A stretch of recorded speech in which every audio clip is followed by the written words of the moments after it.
I wanted to show you the game Headbands and how we have modified this to make it a spring activity. So many people, many therapists have this game in their therapy closet, in their game closet. It's a really fun game for kids.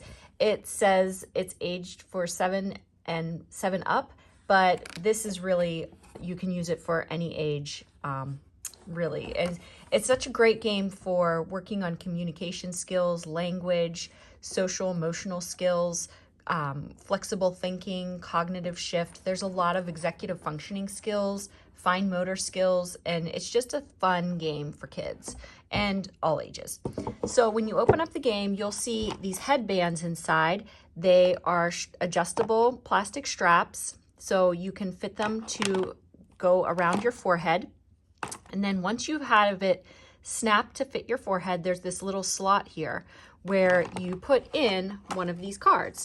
And if you go through the box, you'll see a bunch of different cards. There's I am a chicken, I'm a hammer, there's like foods, there's items, there's animals, there's all sorts of things in here.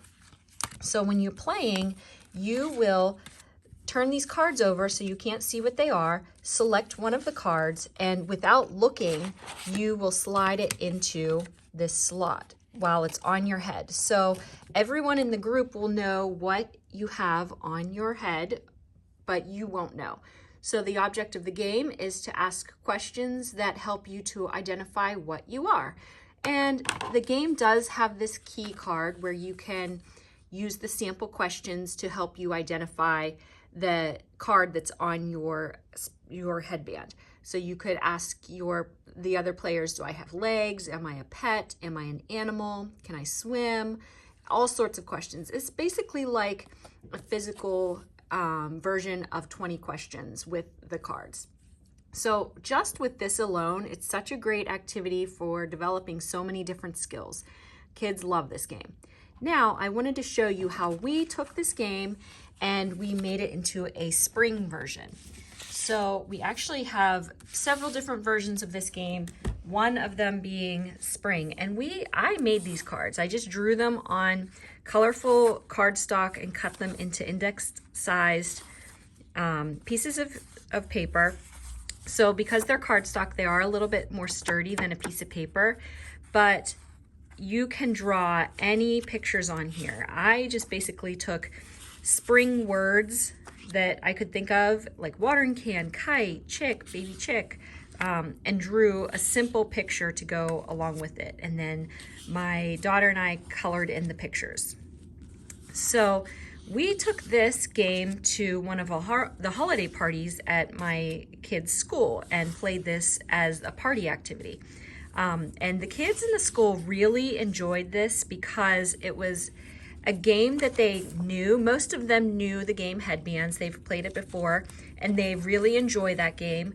But having this extra twist to it was really kind of fun and motivating. It was engaging, and we had so much fun. So you would play the game the same exact way. Select one of these cards, slide it into the headband slot, and then ask the other players in the game, what color am I? Red? Am I rain? And they can kind of know some words that are spring words. They can go based on that, because you might even show them at the beginning all the examples if you want, or you could just go start playing and they could say, am I an animal? Am I something that grows in the ground? Is it weather? Am I weather related? All kinds of questions. So it really gets those thinking skills going. This is just such a fun activity. Kids love this. And we actually made other versions as well. This is for the spring party. Okay, and then we also did the same exact activity for a Halloween version. And while we're not going to the Halloween season yet, but eventually this might be a holiday party activity that you're looking for a classroom party. And I actually had my kids help me to draw pictures too. They drew this candy. And so you can really pick any theme, any topic, and create cards specifically for headbands that go along with it. It's kind of like your do-it-yourself expansion pack for this game. It was just such a hit. We had so much fun with this. So we did these little pumpkin-shaped cards for the Halloween party at the school. And then we also, because really every time I've played this, I've done this party activity with a lot of my children. I have 4 kids and we've done this with all of them. We also did a Christmas version for the holiday party.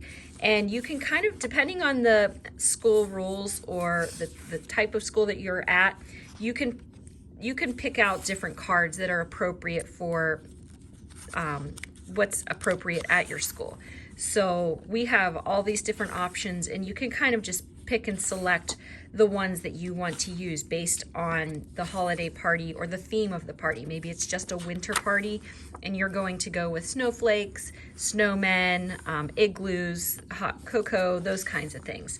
Or you might be doing something that's more Christmas and you have Santa and Rudolph and gingerbread men, stuff like that. So it's really adaptable to your needs. It's just so much fun. And you can get your kids involved. They can make the cards too, and that's just part of the fun. So again, we just used real thick cardstock so it would stay put and it would stand when you do slide it into this slot, because if you have just a regular piece of paper, it might flip over.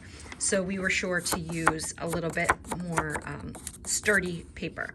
So I hope this is helpful, and being that we're going into spring right now, maybe this spring activity is something that you'll use even just in therapy sessions at home for something fun, working on specific skills like picking up the cards for fine motor work, or expressive language, describing things.